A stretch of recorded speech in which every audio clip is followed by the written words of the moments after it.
तो welcome to our channel ज्ञापन academy. Finally सुबह के 8:30 बज चुके हैं और थोड़ा हम सभी लोग 10 से 15 मिनट लेट हो चुके हैं, लेकिन इसके लिए I am really sorry. Live class CTET के उर्दू के ज़बरदस्त लाइव स्ट्रीमिंग में हम सभी लोग लाइव जुड़ चुके हैं। और सबसे पहले एक बार चैट सेक्शन में येस और नो लिख करके बता दीजिए कि क्या हमारी आवाज़ आप सभी लोगों तक पहुँच पा रही है। ऑल ओके है, ऑडियो एंड वीडियो क्वालिटी सब कुछ ठीक है। एक बार जल्दी से चैट सेक्शन में लिख करके आप सभी लोग बताएंगे all okay, everything is clear now और not, tell me in the chat section. आज सीटेट फरवरी 2026 के लिए जो है हम सभी लोग जो प्रीवियस ईयर क्वेश्चंस करने वाले हैं, बताइए क्या ये 2024 का है या फिर 2023 का है। आप गेस कर सकते हैं। यस मैम, ऑल ओके है, क्या बात है। और आई होप आज के इस लाइव क्लास में किसी भी तरह का टेक्निकल इशू ना आए, क्योंकि जितने भी लाइव क्लासेस में करा रही हूँ जानबूझकर मुस्कान मैम के क्लास में ही नेटवर्क इशू और टेक्निकल एरर वगैरह आ रहा है। ठीक है, तो एक बार बताइए सब ठीक है। जी हाँ, एक साथ आप सभी लोगों को वालेकुम अस्सलाम and good morning to all of you. एक बार आप चैट सेक्शन में लिखेंगे आज की इस क्लास की शुरुआत हैशटैग बिस्मिल्लाह के साथ। उसके बाद से ज़ोर से लाइक करना है कि यूट्यूब को भी पता चले कि आपने लाइक किया है, और जितना ज़्यादा हो सके शेयर करना है। आपके कांटेक्ट में जितने भी लोग हैं एक बार जल्दी से वीडियो को शेयर कर दीजिए और आ जाइए आप सभी लोग। ठीक, आग लगा करके लिख देना है आज की इस क्लास की शुरुआत हैशटैग बिस्मिल्लाह के साथ। तो स्टार्ट किया जाए आज का ये क्लास।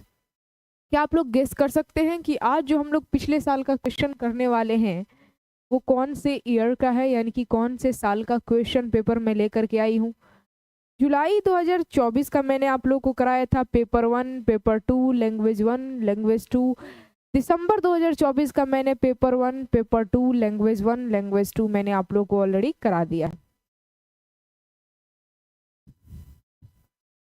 तो आज पता है क्या होने वाला है। आज हम लोग करने वाले हैं जनवरी 2024 के पेपर 1 और लैंग्वेज 1 का PYQs, यानी कि प्रीवियस ईयर क्वेश्चन, पिछले साल के सवालात को। और ये जो आज का ये क्लास है, मैं हमेशा कहती हूँ कि पेपर 1, पेपर 2 दोनों पेपर वाले एस्पिरेंट के लिए है, चाहे आपने लैंग्वेज 1 में उर्दू चूज़ किया हो या फिर लैंग्वेज 2 में उर्दू चूज़ किया हो। पेपर 1 एंड पेपर 2 दोनों के लिए है। आप सभी लोग तैयार हो जाइए क्वेश्चन का आंसर बताने के लिए। देखते हैं कि आप सभी लोग 30 में 30 सही कर पाते हैं कि नहीं। और क्योंकि ये पेडागोजी के सवालात जो आज के रहेंगे ये थोड़े आसान रहेंगे, और मुझे पूरा यकीन है कि अगर आप सोच समझ करके आंसर बताते हैं तो 30 में 30 आप सही कर पाएंगे। तो तैयार हैं आप सभी लोग। जितने भी आपके कांटेक्ट में लोग हैं चाहो तो आप शेयर कर दीजिए और सभी को बुला लीजिए। चलिए आज के इस क्लास की शुरुआत करते हैं। मैं स्टार्टिंग में ही कह दी कि पेपर 1 और पेपर 2 दोनों के लिए है, क्योंकि चाहे लैंग्वेज कंप्रेशन, इबारत और शेर हो, गद्यांश पद्यांश हो या फिर पेडागोजी हो, पेपर 1 में भी पूछता है, पेपर 2 में भी पूछता है। दोनों के लिए एकदम टॉपिक सेम है, पेपर 2 में थोड़ा डिफिकल्ट करके पूछता है। तो चलिए स्टार्ट किया जाए। Are you ready? Are you extremely very excited? Chat section में लिखिए yes ma'am we are ready. Start किया जाए आज का ये क्लास। प्रीवियस ईयर क्वेश्चन देखते हैं जनवरी 2024 का कैसा है। मैम प्रीवियस ईयर क्वेश्चन का PDF दीजिए, और बाकी PDF तो ज्ञापन एकेडमी ऑफिशियल टेलीग्राम पर डाल दिया गया है, और जो बचा कुचा PDF है आज मैं देख लूंगी कौन कौन सी ईयर का नहीं गया है वो मैं डाल दूंगी। ठीक है, चलिए स्टार्ट करते हैं आज का ये क्लास। देखिए मैंने क्या लिखा है। प्रीवियस ईयर क्वेश्चन जो है कॉन्सेप्ट प्लस PYQ, एक क्लास में सब कुछ खलास लिखा है। बात जबरदस्त लिखी गई है, एक क्लास में सब कुछ खलास, यानी कि प्रीवियस ईयर क्वेश्चन जो जनवरी 2024 का क्वेश्चन पेपर है उसको बढ़िया तरीके से एनालिसिस करेंगे, और 2026 यानी कि सीटेट फरवरी 2026 के लिए ये ज़बरदस्त तैयारी धुआंधार चल रही है और उसको बेहतर बनाएंगे। आ जाइए। देखिए सबसे पहला सवाल आने वाला है, और हमेशा की तरह आपसे कहा जाता है कि नीचे दी हुई इबारत यानी कि गद्यांश को पढ़ना है, और क्वेश्चन पूछे गए हैं 91 से लेकर के 99 तक। 91 से लेकर 99 तक जो है ये इबारत से क्वेश्चन पूछे जाएंगे, और फिर 100 से लेकर 105 शेर से पूछे जाएंगे, अशार दिए रहेंगे। तो 91 से लेकर 99 तक क्वेश्चन इबारत को पढ़ करके आंसर बताना है जो क्वेश्चन पूछे जाएंगे। तो ये लंबा चौड़ा इबारत है, आप इसको बढ़िया से पढ़ लीजिए, मैं खुद ही पढ़ देती हूँ, कोई बात नहीं है। लिखा है लोनार झील इन 4 झीलों में से एक है जो शिहाब साकिब के गिरने से वजूद में आई। साइंसदानों के अंदाजे के मुताबिक लोनार झील भी 50-60 हजार साल पहले वजूद में आई थी। इस झील का पानी खारी और नमकीन है, इसी वजह से इस पानी में कीड़े मकोड़े पैदा नहीं होते हैं। पानी में नमक की मिकदार इतनी ज़्यादा है कि सतह ज़मीन पर बाज़ जगह नमक जमा नज़र आता है।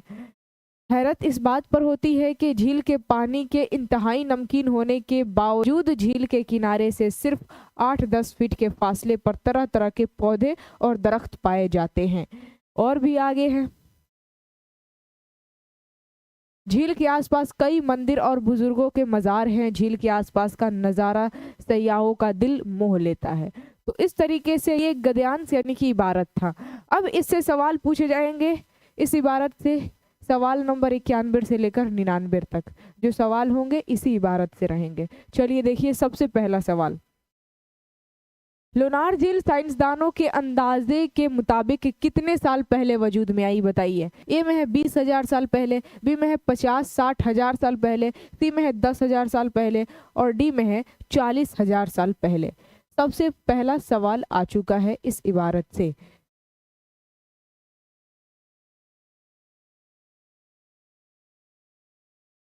सोच समझ करके आंसर बताना है आप लोगों को।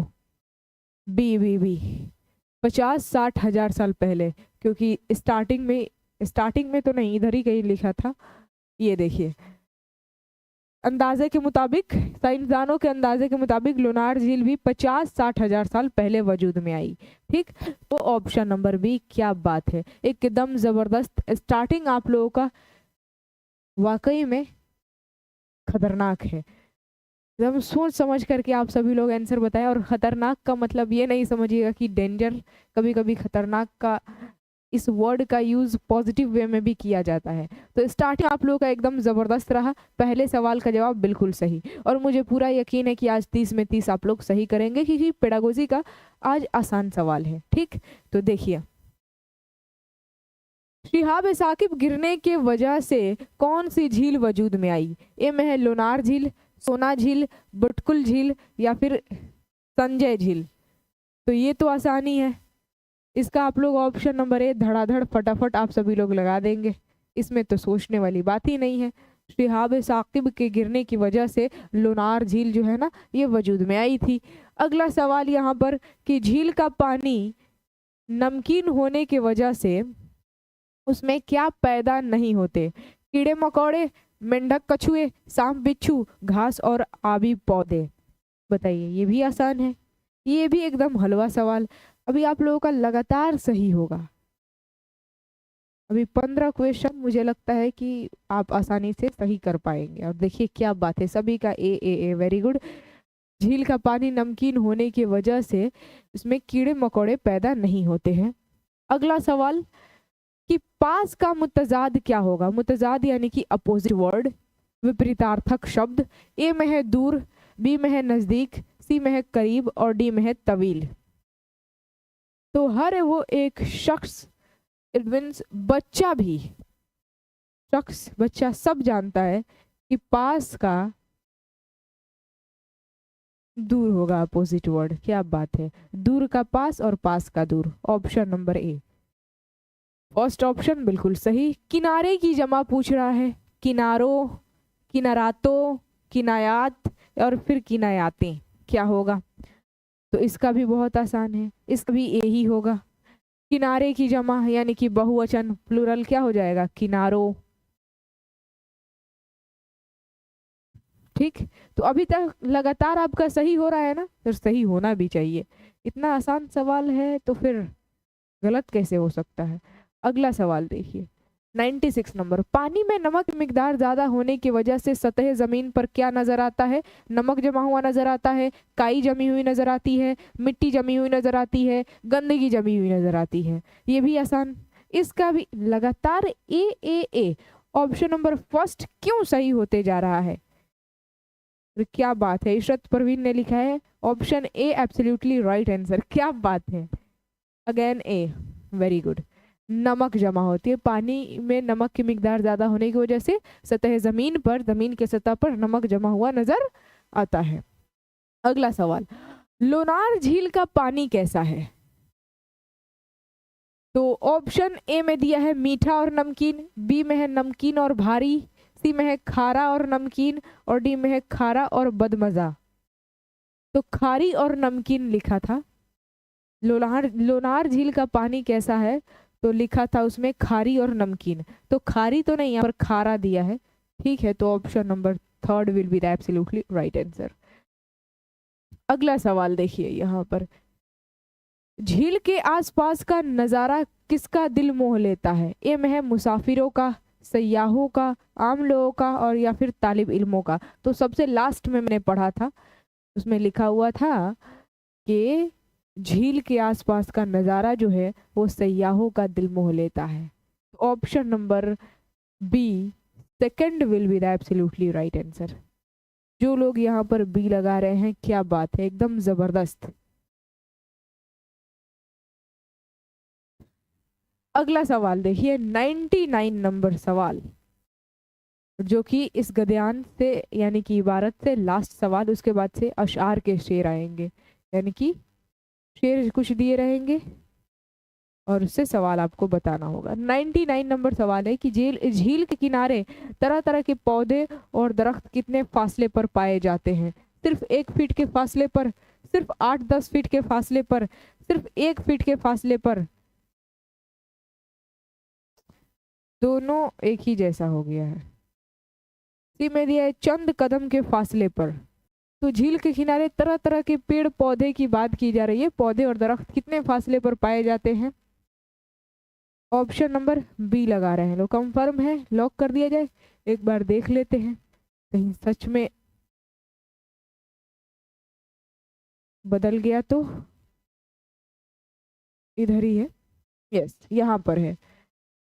नमकीन होने के बावजूद झील के किनारे सिर्फ 8-10 फीट के फासले पर, क्या बात है, 8-10, यहाँ पर है 8-10 फीट के फासले पर तरह तरह के पौधे और दरख्त पाए जाते हैं। जबरदस्त। यानी कि 99 नंबर का जो आप लोग बी लगा रहे थे, second option absolutely right answer है आपका, बिल्कुल सही जवाब आपने बताया है, सिर्फ 8-10 फीट के फासले पर।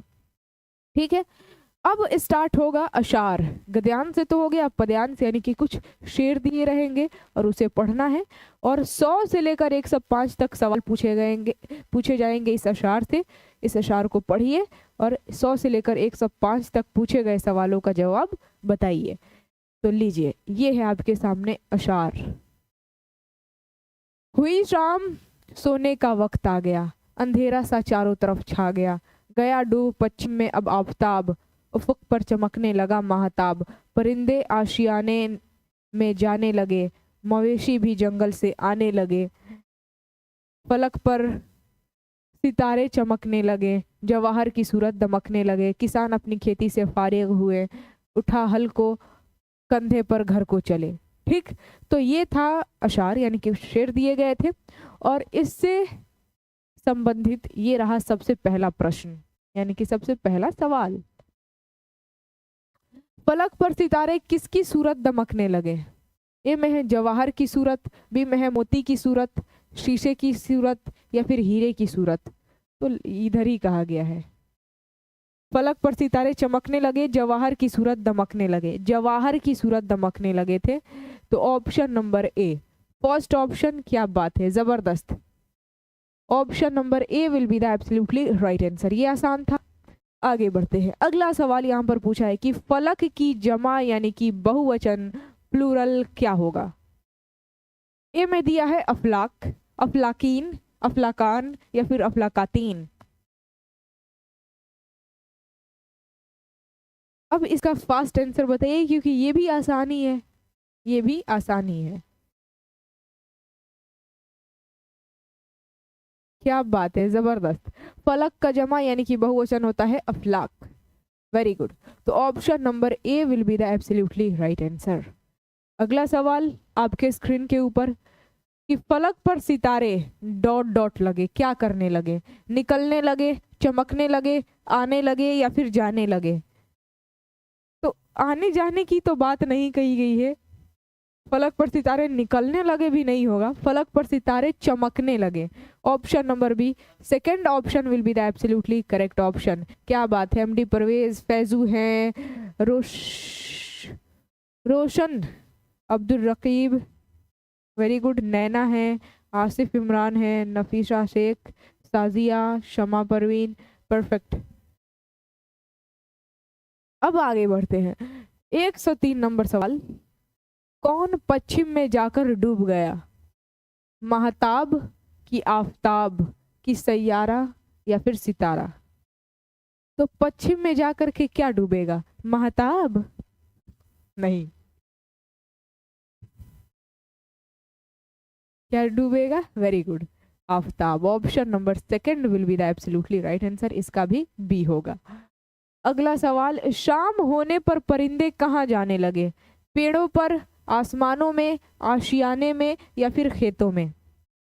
ये भी हलवा सवाल है, कोई इसमें घुमा फिरा करके सवाल नहीं पूछा गया है। और मुझे लगता है कि अभी तक जितने भी सवाल आ रहे थे, हर एक सवालों का जवाब आपका सही हो रहा है। आशियाने में।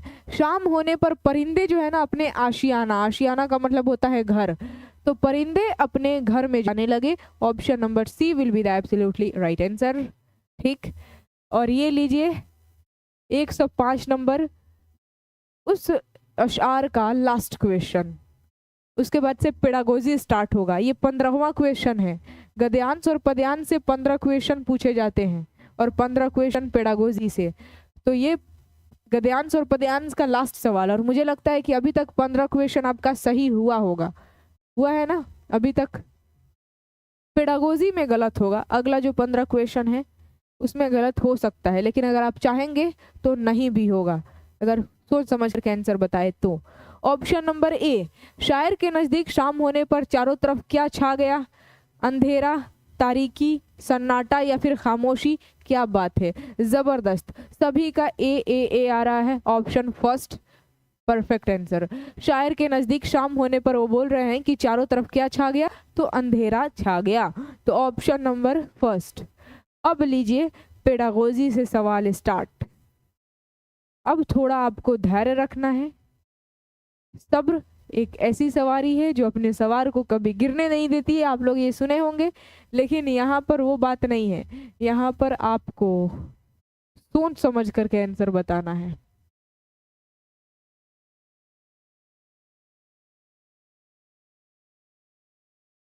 देखिए यहाँ पर सवाल पूछ रहा है कि दर्ज झैल जुमले के हवाले से कौन दुरुस्त नहीं है? ए में है दुरुस्त नहीं है। यहाँ पर जुमला दिया है, नज्म गीत गाना और गुनगुनाना बच्चों के लिए तरीके हैं। अच्छा, यहाँ पर लाइन दिया है कि नज्म हो गया यानी कि कविता, गीत गाना हो गया और गुनगुनाना बच्चों के लिए तरीके हैं। ठीक, ऑप्शन ए में है लफ्जियात के इजाफे, लफ्जों और जुमलों की साख्त को याद करने के, तलफ़ुज़ की मश्क या फिर जुमलों के वज़े कता दुरुस्त करना और इजहार में इजाफा करने के। तो देखिए अगर यहाँ पर बात की जाए कौन सा दुरुस्त नहीं है पूछा है, कौन सा दुरुस्त नहीं है, ध्यान से सुनिए, नहीं है पूछा है, कौन सा कथन जो है दुरुस्त नहीं है यानी कि सही नहीं है। तो जब बच्चों से आप क्या कर रहे हैं, नज्म गीत गाना और गुनगुनाना, ये सब बच्चा कर रहा है, तो इसके जरिए लफ्जियात में इजाफा होता है, ये तो बात सही है, वर्ड को बच्चा सीखता है, तो ये तो सही है, यानी कि ऑप्शन नंबर ए नहीं होगा। यहाँ पर पूछ रहा है कौन सा दुरुस्त नहीं है। बी की बात करें, लफ्जों और जुमलों की साख्त को याद करने के, तो बात तो बिल्कुल सही है, लफ्जों और जुमलों की साख्त को याद करता है बच्चा, यानी कि ऑप्शन नंबर बी भी, ये भी कथन, ये भी जो बयान है ये भी दुरुस्त है, तो ऑप्शन नंबर बी भी नहीं होगा। तलफ़ुज़ की मश्क को, यानी कि बच्चा प्रोनाउंसिएशन सीखता है, बिल्कुल सीखता है, लफ्जों का उच्चारण सीखता है, यानी कि ऑप्शन नंबर सी भी सही है, तो ये भी दुरुस्त नहीं है। ऑप्शन नंबर डी ये दुरुस्त नहीं है, जुमलों के वजह कतर दुरुस्त करना और इजहार में इजाफा करना, ये कैसे हो सकता है? नज्म हो गया, गीत गाना, गुनगुनाना, ये इसके जरिए आप ये जो तरीका है, ये जुमलों के वजह कतर दुरुस्त करना और इजहार में इजाफा करना, ये सही नहीं है, उसके जरिए इजहार में इजाफा नहीं होता है। ठीक, तो D will be the absolutely right answer. चलिए आगे बढ़ते हैं, अगला सवाल। 107 नंबर, प्राइमरी सतह पर कुतुबखाने के इस्तेमाल के हवाले से कौन दुरुस्त नहीं है। देखिए यहाँ पर सवाल पूछा भी गया है कि कुतुबखाने को सिर्फ किताबों का जखीरा ही नहीं समझना चाहिए, यानी कि कुतुबखाना जो है उसको सिर्फ किताबों का भंडार ही नहीं समझना चाहिए, बल्कि ऑप्शन नंबर ए में दिया है। कौन सा दुरुस्त नहीं है ये पूछा है, थोड़ा घुमा करके पूछा है, सोच समझ करके आंसर बताइएगा। ऑप्शन ए में दिया है आमुज़गार अदब इत्फाल के मतनु इसनाफ से मुतारिफ हो सकते हैं, किताबों के साथ मसरूफियत के सरगर्म माहौल की शक्ल में असातिज़ा और दूसरे बालिग हजरात कुतुबखानों में पढ़ने के नमूना जाती किरदार का मुजाहिरा कर सकते हैं, या फिर कुतुबखाने में दरसी किताबों की बुलंद खानी सबसे बेहतर हो सकती है। तो देखिए यहाँ पर क्या बोला गया है, यहाँ पर बोला गया है कुतुबखाने में दरसी किताबों की बुलंद खानी सबसे बेहतर हो सकती है। ये कैसे सही हो जाएगा बताइए, यहीं पर डायरेक्ट दिख गया कौन दुरुस्त नहीं है, कौन दुरुस्त कौन सही नहीं है कुतुबखाने यानी कि लाइब्रेरी को लेकर के। तो डी कैसे सही हो सकता है, आप कुतुबखाने में एकदम बुलंदखानी करवाएंगे, जोर से चिल्ला चिल्ला करके पढ़वाएंगे बच्चों को, तो ऑप्शन नंबर डी यही दुरुस्त नहीं है, तो D will be the absolutely right answer. ठीक है, आगे बढ़ते हैं। अगला सवाल 108 नंबर की खानदगी के हुसूल के लिए किसमें दस्तरस होनी चाहिए। ए में दिया है सौतियाती आगाही और रवानी, बी में है मालूम लफ्जियात और पैटर्न को पहचानना, सी में है डिकोड करना और ज़बान की तफहीम, और डी में है सेहत और सौतियाती तफहीम। ये भी आसानी है। क्यों आसान है, क्योंकि यहाँ पर खानदगी यानी कि पढ़ने से रिलेटेड बात की जा रही है, और ये तभी होगा, इसमें तभी आप माहिर होंगे, यानी कि बच्चा माहिर होगा जब डिकोड करेगा और ज़बान की तफहीम को समझेगा। तो ऑप्शन नंबर सी डिकोड करना और ज़बान की तफहीम, ये जो है ना पॉजिटिव वर्ड होते हैं, याद रखिएगा। Option number third will be the absolutely right answer, C हो जाएगा बिल्कुल सही जवाब। ठीक, नेक्स्ट क्वेश्चन 109 नंबर की कवायद की मुअस्सर तदरीस के हवाले से कौन दुरुस्त नहीं है, यानी कि कवायद को प्रभावी तरीके से बच्चा सीखना चाहता है, यानी कि शिक्षण के लिए कौन दुरुस्त नहीं है। असल तरसील को फ़रोग देना, या फिर कवायद के मौजू उसूलों को बाहर लाना, तरसील में मश्क करवाना, उसूलों को याद करने के कवायद की आमोजिश। तो अगर आप देखेंगे कभी भी रट्टा मरवाने का जो है ना, चाहे एनसीएफ 2005 हो, नेप 2020 हो, ये कभी भी रट्टाफिकेशन पर जोर नहीं देता है, ये चाहता है कि बच्चे समझ करके सीखें। तो इस हिसाब से जो निगेटिव लग रहा है, यानी कि कौन दुरुस्त नहीं है, वो ऑप्शन नंबर डी लग रहा है। आप लोगों को क्या लग रहा है ज़रा बताइए। एनसीएफ 2005 हो, नेप 2020 हो, ये कभी भी रट्टाफिकेशन पर जोर नहीं देता है, रोट लर्निंग पर जोर नहीं देता है। तो उसूलों को याद करके कवायद की आमोजिश, यही दुरुस्त नहीं है। ऑप्शन नंबर डी हो जाएगा, D will be the absolutely right answer. चलिए आगे बढ़ते हैं। अगला सवाल 110 नंबर, खानदगी की तदरीस का वह तरीका जो हर्फ और आवाज़ के माबैन रिश्तों पर जोर देता है वह कहलाता है कुल लसानी तरीका, कवायद तर्जुमे का तरीका, या फिर हालाती तरीका, या फिर सौती हिदायत। ये भी आसान, क्यों, क्योंकि बोल रहा है कि हर्फ है और उनको कैसे प्रोनाउंस किया जाता है, यानी कि उनकी आवाज़ कैसे होंगे। तो हर्फ और उनकी आवाज़ के बीच का जो रिश्ता है वो रिश्तों पर जोर देता है, कौन सा वो तरीका है। तो सौती हिदायत ही, सौत का मतलब याद रखिएगा आवाज़। ठीक है, तो हर्फ है और उस हर्फ को कैसे प्रोनाउंस किया जाएगा, कैसे पढ़ा जाएगा, उस हर्फ की आवाज़ कैसे होगी। अगर जिस तरीके के ज़रिए आप पढ़ा रहे हैं ना, यानी कि जिस तरीके में हर्फ और उसके आवाज़, यानी कि उसके प्रोनाउंसिएशन को, हर्फ को किस तरीके से बोलना है, उसका आवाज़ कैसे होगा, आवाज़ कैसे निकलेगी, तो ये सब सौती हिदायत में सीखता है बच्चा। तो option number D will be the absolutely right answer.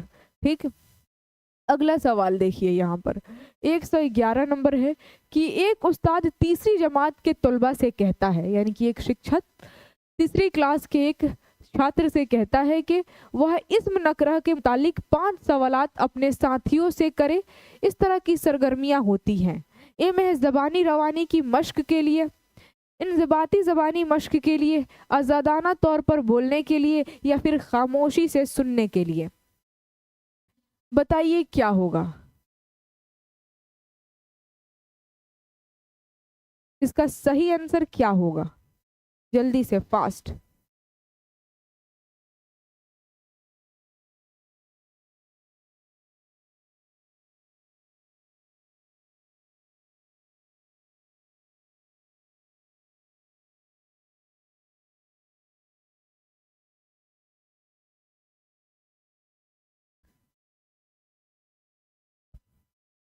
Option number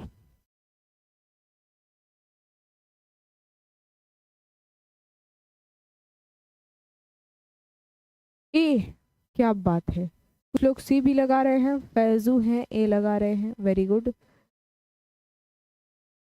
जबानी रवानी की मश्क के लिए option number A will be the absolutely first option बिल्कुल सही है। क्यों? क्योंकि यहाँ पर फिर से क्वेश्चन को पढ़िए, अगर समझ में नहीं आया तो। बोल रहा है कि एक शिक्षक है अपनी छात्र से कहता है कि वह इस्म नकरा के मुतालिक 5 सवालात अपने साथियों से करे।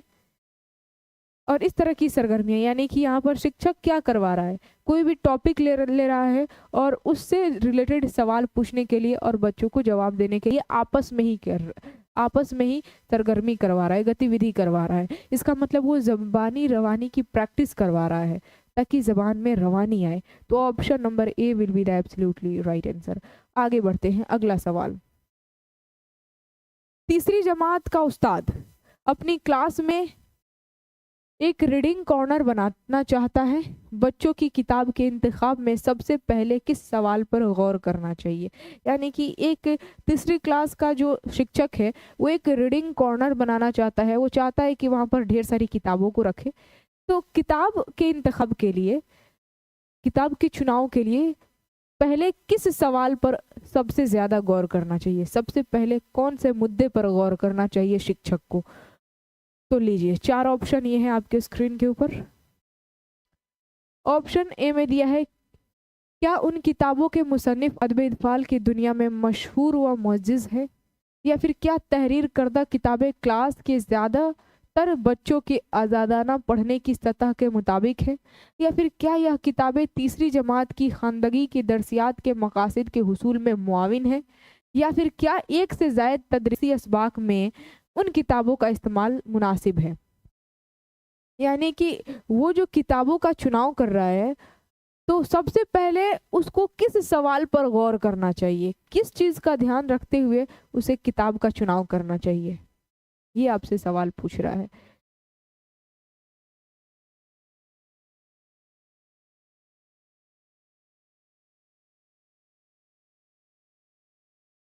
बताइए फास्ट।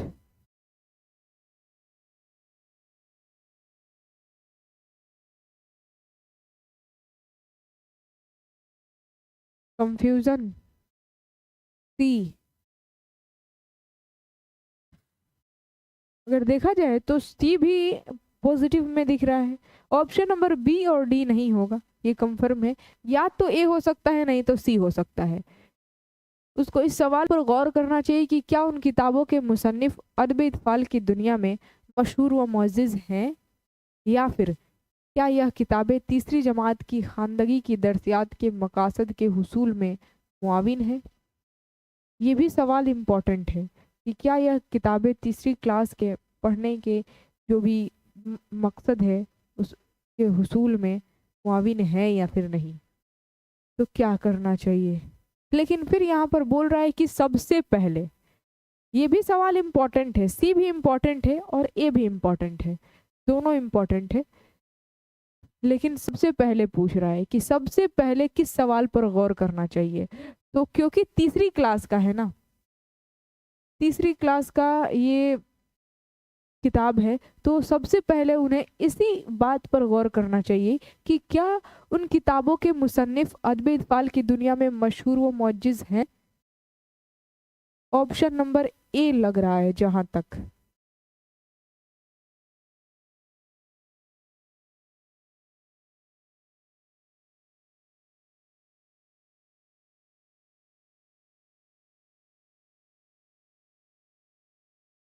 ए पॉजिटिव दिख रहा है और सी भी पॉजिटिव दिख रहा है, लेकिन फिर यहाँ पर बोला है सबसे पहले, और बात सही है। मुसन्निफ अदब इत्फाल की दुनिया में मशहूर व मुअज्जिज़ है कि नहीं, सबसे पहले इसी बात पर गौर करना चाहिए। उसके बाद से सेकंड दूसरे बात पर ये गौर हो सकता है कि क्या यह किताबें तीसरी जमात की खानदगी के दरसियात के मकासद के उसूल में मुआविन है। तो दूसरी बात ये ऑप्शन नंबर सी होगा, बट ऑप्शन नंबर ए सबसे पहले इसी सवाल पर गौर करना चाहिए, क्योंकि बच्चे जो है ना, जो फेमस पर्सनालिटी है, मशहूर व मुअज्जिज़ जिनके आप कह सकते हैं पर्सनालिटी व्यक्तित्व है, उससे काफ़ी मुतासिर होते हैं। तो ऑप्शन नंबर ए होगा मुझे जहाँ तक लगता है।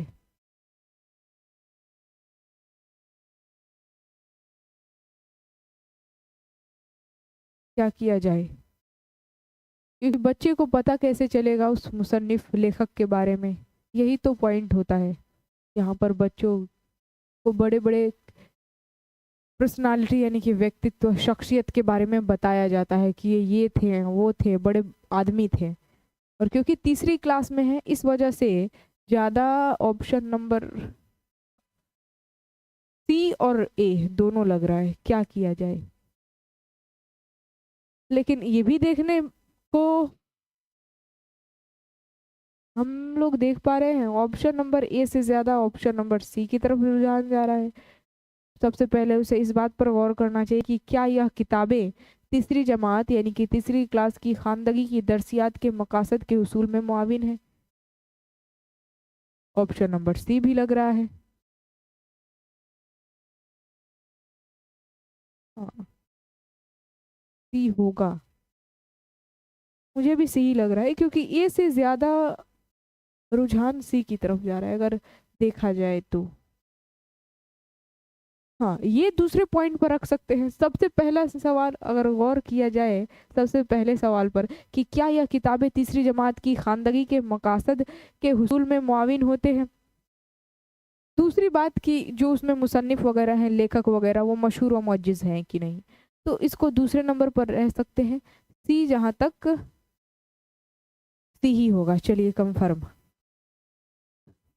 सी will be the absolutely right answer. क्या यह किताबें तीसरी जमात की खानदगी के लिए यानी कि तीसरी क्लास जो है वो पढ़ाने के लिए दरसियात के मुताबिक सिलेबस के मकासद के हुसूल में मुआविन है कि नहीं, सिलेबस का जो भी मकसद है, जो भी पढ़ाना है, उसमें सहायक है कि नहीं। ठीक, सबसे पहले इसी बात पर गौर करना चाहिए। C will be the absolutely right answer. Perfect, आ जाइए। अगला सवाल है कि दर्ज झैल में से कौन सा तरीका आमुज़गारों के असल मकसद यानी कि असल ज़िंदगी के हालात में ज़बान के इस्तेमाल के हुसूल में मुआविन होता है। लीजिए, अब यहाँ पर सवाल पूछा है कि निम्नलिखित में से कौन सा तरीका जो विद्यार्थी है उनके असल मकसद यानी कि असल ज़िंदगी के हालात में ज़बान के इस्तेमाल के हुसूल में मुआविन होता है। असल ज़िंदगी के हालात पूछ रहा है, ध्यान से सुनिए। असल ज़िंदगी के हालात, असल ज़िंदगी के हालात में ज़बान के इस्तेमाल के हुसूल में मुआविन होता है। असल ज़िंदगी के हालात में ज़बान के इस्तेमाल के हुसूल में मुआविन। Very good. तो इसको तरसीली तरीका ही कहेंगे, फितरी तरीका नहीं। ध्यान से सुनिए, यहाँ पर बोल रहा है कि असल ज़िंदगी के हालात में ज़बान के इस्तेमाल के हुसूल में मुआविन। ज़बान का इस्तेमाल करके वो एक तरह से तरसील ही तो करेगा ना, ये एक तरसीली तरीका हो जाएगा। ज़बान का जब इस्तेमाल करेगा, बोलेगा, अपनी बात को दूसरों तक पहुंचाएगा, दूसरे की बात को सुनेगा, तो ये एक तरसीली तरीका हुआ। ठीक है, तो option number B will be the absolutely right answer. अगला सवाल देखिए, उस्ताद आमोज़गारों से अपनी वर्क बुक बदलने और अपने साथी के काम को जांचने के लिए कहता है। इस काम का मकसद है तौसीई मुताले की मश्क देना, या फिर नई लफ्जियात के इस्तेमाल के लिए मश्क देना, या फिर साख्तों का इंज़बाती मश्क देना, या फिर हमजोलियों के इस्लाह की महारत को फ़रोग देना। तो ये आसान लग रहा है पिछले वाले क्वेश्चन से, क्योंकि इस तरह करके शिक्षक जो है वो अपने विद्यार्थियों से अपनी वर्क बुक बदलने और अपने साथी के काम को जांचने के लिए कहता है। तो इस काम का मकसद यही है कि हमजोलियों की इस्लाह की महारत को फ़रोग देना। ठीक है, ये ऑप्शन नंबर डी परफेक्ट है। D will be the absolutely right answer. ये आसान था।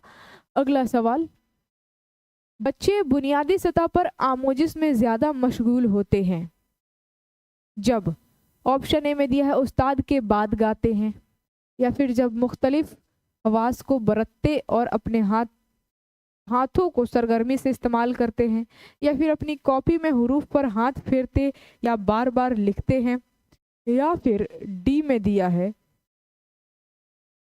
जब तवज्जो सिर्फ उम्दा हुर्की महारतों को फ़रोग देने पर होती है। ये 4 ऑप्शन। ये भी सवाल थोड़ा घुमा करके पूछा है।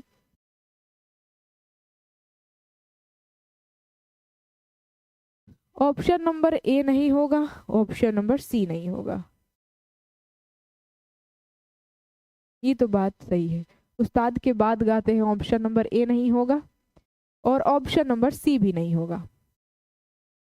क्या बोल रहा है, बच्चे बुनियादी सतह पर आमोजिश में ज़्यादा मशगूल होते हैं जब, उस्ताद के बाद गाते हैं नहीं, अपनी कॉपी में हुरूफ पर हाथ फेरते हैं या बार बार लिखते हैं नहीं। डी देखा जाए और बी और डी में से ही होगा, और देखिए कैसे ऑप्शन को छाटेंगे। बी और डी बच गया, तो डी में देखिए क्या है, जब तवज्जो सिर्फ उम्दा हुर्की महारतों को फ़रोग देने पर होती है। तो जहाँ पर भी सिर्फ आ जाए तो वो निगेटिव टैग वर्ड होता है, यानी कि ऑप्शन नंबर डी भी नहीं होगा। Second option will be the absolutely right answer. सही जवाब क्या हो गया, ऑप्शन नंबर बी। क्या बात है। आगे बढ़ते हैं, अगला सवाल, 5वीं जमात का तालिब इल्म कहता है कि अपना काम टीचर के पास जमा करने से पहले आखिरी बार मतन की सेहत व कतियत चेक करता हूँ। लिखने की किस सतह पर तालिब इल्म है? यानी कि 5वीं क्लास का एक स्टूडेंट है, वो कहता है कि मैं अपना काम यानी कि अपना होमवर्क जो है टीचर के पास जमा करने से पहले आखिरी बार जो भी मैं लिखा रहता हूँ उसकी सेहत व कतियत चेक कर लेता हूँ कि ठीक से किया है कि नहीं मैंने अपना होमवर्क। ठीक है, तो लिखने की किस सतह पर हो तालिब इल्म है अभी? मसौदा तैयार करना, मसौदा दोबारा तैयार करना, प्रूफ पढ़ना, या फिर हमजोलियों के जरिए तअय्युन कदर।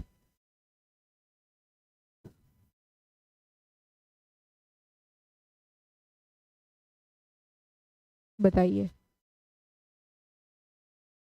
ठीक है, क्या बात है। Masra Takallum, very good. तरन्नुम अंसारी हैं। Sanaya Khan, very good. Rahmat Nagar, Mohammad Yasir, perfect. Option number C होगा, थर्ड वाला। क्यों? क्योंकि बच्चा अपने टीचर के पास होमवर्क जमा करने से पहले वो चेक करता है पहले कि ठीक से अपना होमवर्क बनाया है कि नहीं, यानी कि प्रूफ पढ़ना इसको कहेंगे। एक बार चेक कर लेता है कि सब कुछ सही है कि नहीं, मैंने ठीक से अपना होमवर्क बनाया है कि नहीं। तो option number C, third will be the absolutely right answer. अगला सवाल देखते हैं। नेक्स्ट क्वेश्चन है यहाँ पर कि दर्ज झैल में से कौन सा तरीका ज़बान की क्लास में मकामी ज़बान के इस्तेमाल की हौसला अफजाई नहीं करता है? फितरी तरीका, तरसीली तरीका, या फिर रास्त तरीका, या फिर समई लिसानी तरीका?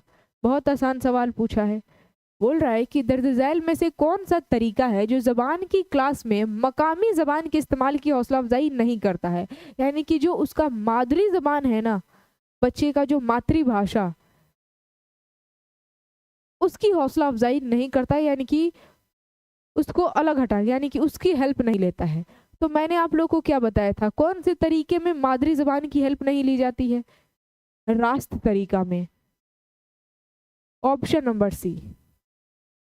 रास्त तरीका में क्या होता है, डायरेक्ट उसी जबान में बच्चे को पढ़ाया जाता है। जो मकामी या फिर मादरी जबान होती है ना, उसकी मदद ले करके नहीं, ना ही ट्रांसलेट वगैरह करके। जैसे कि हम लोग हिंदी जानते हैं, तो हिंदी मान लीजिए हमारी मादरी जबान है, तो मादरी जबान का इस्तेमाल करके इंग्लिश सीखते हैं ना। लेकिन रास्त तरीका में क्या होता है, हिंदी का हेल्प बिल्कुल भी नहीं लिया जाएगा। जो भी सिखाएंगे, जो भी बताएंगे, इंग्लिश में ही, सब कुछ इंग्लिश। अगर हम इंग्लिश सीखना चाहते हैं, उस तरीके से उर्दू सीखना चाहते हैं, तो सब कुछ उर्दू उर्दू उर्दू। ठीक है,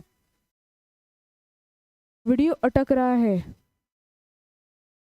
अब। ठीक है, एक बार बताइए, सबसे पहले ये क्लियर कर दीजिए आप लोग। यस, डायरेक्ट मेथड, जिसको रास्त तरीका कहा जाता है। अब डायरेक्ट उसी जबान में, अगर बच्चे को उर्दू सिखा रहे हैं तो उर्दू जबान में ही क्या कर रहे हैं, सब कुछ बता रहे हैं। दूसरे जबान या उसका जो मुकामी जबान है, जो मादरी जबान, मातृभाषा, उसकी हेल्प नहीं ले रहे हैं। ठीक है, आगे बढ़ते हैं। अगला सवाल 118 नंबर आ चुका है आपके स्क्रीन के ऊपर, और क्योंकि अब 2 सवाल और बचा हुआ है, तो सोच समझ के आंसर बताइएगा। पहले सवाल को पढ़ लेते हैं। बोल रहा है कि एक उस्ताद जो है दूसरी जमात के तलबा के लिए मुख्तलिफ तदरीसी आमोजशी मवाद यानी कि टीचिंग लर्निंग मटेरियल इकट्ठा करना चाहता है। टीएलएम के इंतखाब का कौन सा मेयार मुनासिब नहीं है, यानी कि टीचिंग लर्निंग मटेरियल के चुनाव में कौन सा मेयार मुनासिब नहीं है, ये पूछा गया है। तो देखिए, ऑप्शन नंबर ए में दिया है मुंतखब मवाद उस उम्र के बच्चे के लिए जाज़ब और महफूज होना चाहिए, या फिर मुंतखब मवाद को इस काबिल होना चाहिए कि बच्चे को तहकीक व तजस्सुस का मौका फराहम करे, या फिर मुंतखब मवाद को तरजीहन मकामी तौर पर तैयार किया गया हो और मकामी तौर पर दस्तयाब हो ताकि बवक्त ज़रूरत आसानी से बदला जा सके, या फिर चुना गया जो मटेरियल है टीएलएम सिर्फ बच्चों का तैयार करदा हो, उसे कुछ खुरदरा होना चाहिए ताकि हाथ से फिसले ना। लीजिए, कितना ज़बरदस्त सवाल पूछ दिया है, और आप लोग आंसर भी बता सकते हैं। क्यों? क्योंकि डायरेक्ट खुद आंसर मैंने आप लोगों को टिक करने का तरीका, जहाँ पर भी सिर्फ आ जाएगा वो निगेटिव टैग वर्ड में जाता है। तो सिर्फ अगर आ जाए, देखिए यहाँ पर है मुंतखब मवाद, सिर्फ ये निगेटिव टैग वर्ड में चला जाएगा। पूछ भी रहा है, मुनासिब नहीं है, तो option number D will be the absolutely right answer. आसान। चलिए आगे बढ़ते हैं। 119 नंबर सवाल, सेकंड लास्ट क्वेश्चन, पूछ रहा है कि एक शमूलियती, खुशाइंद और पुरलुत्फ माहौल पैदा करने का बेहतरीन तरीका क्या है। याद रहे कि इस माहौल को कौमी दरसियाती खाके में बयान करदा महारतों के फ़रोग के हिस्से में बच्चों की शराकत की तायीद करने वाला होना चाहिए। क्वेश्चन को पढ़ लिया, एक बार फिर से पढ़ दूं।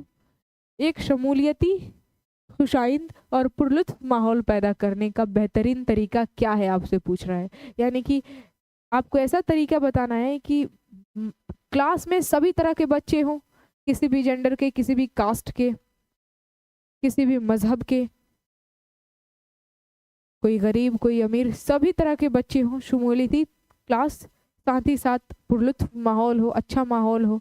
ठीक है, याद रहे कि उस माहौल को कौमी दरसियात खाकी यानी कि एनसीएफ 2005 में बयान करदा महारतों के फ़रोग के हिस्से में बच्चों की शराकत की तायीद करने वाला होना चाहिए। यानी कि बच्चे का फ़रोग यानी कि उसका विकास भी हो उस महारतों यानी कि कौशल में। तो देखिए 4 है तरीका, आप बताइए कौन सा तरीके का इस्तेमाल करेंगे। इंडोर सरगर्मियों को मुनक्किद करना और सख्त धूप में उनके बाहर इनाकाद से बचना। सेकंड में है कि आमोजगारों की अच्छी सेहत और तंदुरुस्ती पर ख़ास तवज्जो देना। तीसरी में है तरक्की के मुख्तलिफ मैदानों से बच्चों के काम का मुजाहिरा करना, या फिर रंगीन माहौल के लिए क्लासरूम को सजाना। क्या करेंगे आप बताइए, कौन सा तरीका सभी तरह के बच्चों को एक साथ और पुरलुत्फ माहौल पैदा करे क्लास में।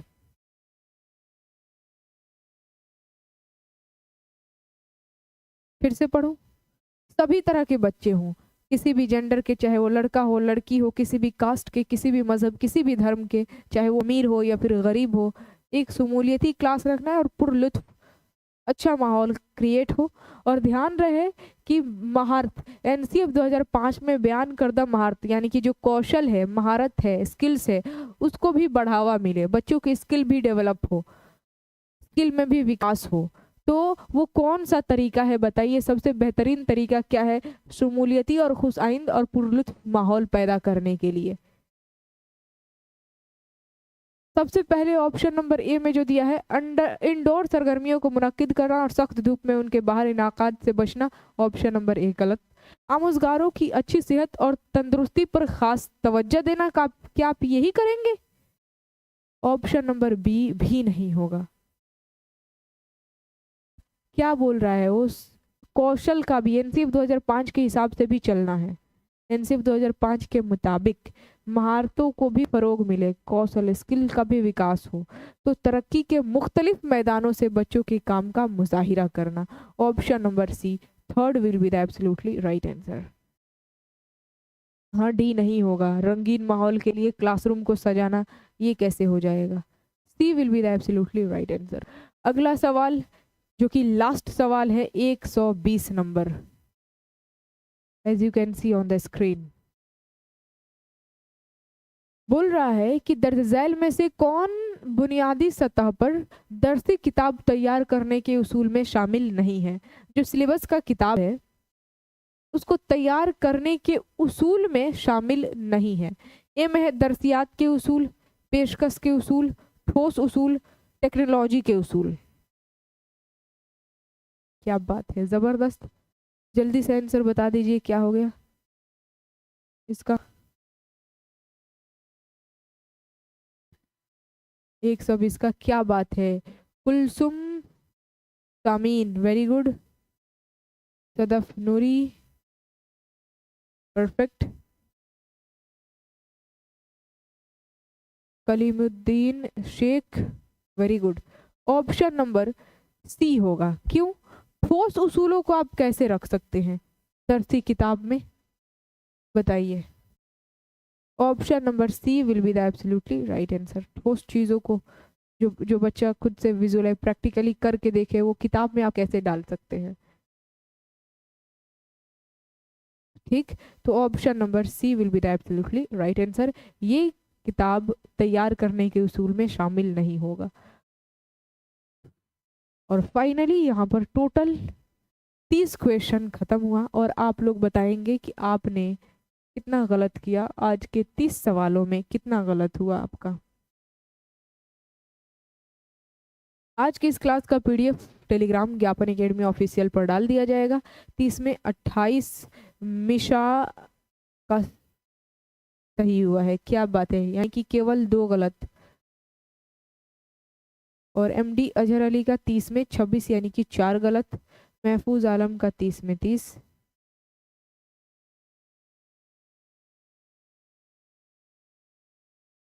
ठीक, 30 में 25 सीरत जहां का। गजला परवीन का भी 25 यानी कि 5 गलत। चलिए, तो इस्लाम की शहजादी नाम है और इनका 30 में 26 परफेक्ट। तो 30 में आप सभी लोगों ने जितना भी सही किया कमेंट बॉक्स में ज़रूर लिखिएगा ताकि ये यादगार रहे हमेशा के लिए कि आपने आज का ये क्लास किया है और 30 में आपने कितना सही किया है। ये परमानेंट जो है ना लिखित रूप पर रिकॉर्ड हो जाएगा अगर आप कमेंट बॉक्स में लिख करके जाते हैं। और आज का ये क्लास कैसा रहा ये भी ज़रूर लिख करके कमेंट बॉक्स में बताइएगा। लाइक शेयर वगैरह कर देना है वीडियो को। अपने परिवार में जो लोग नए नए आए होंगे चैनल को सब्सक्राइब कर लेंगे। नफीस शेख का 30 में 29, वाह वेरी गुड, ज़बरदस्त, thanks lot ma'am, most welcome.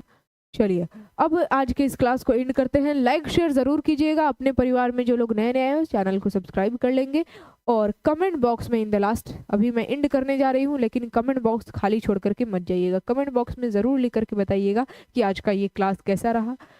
चीज़ें समझ में आई तो भी लिख करके बताइएगा, नहीं समझ में आई तो भी लिख करके बताइएगा, और आप कितना सही किए कितना गलत हुआ ये भी लिख करके ज़रूर बताइए। Bye bye, take care.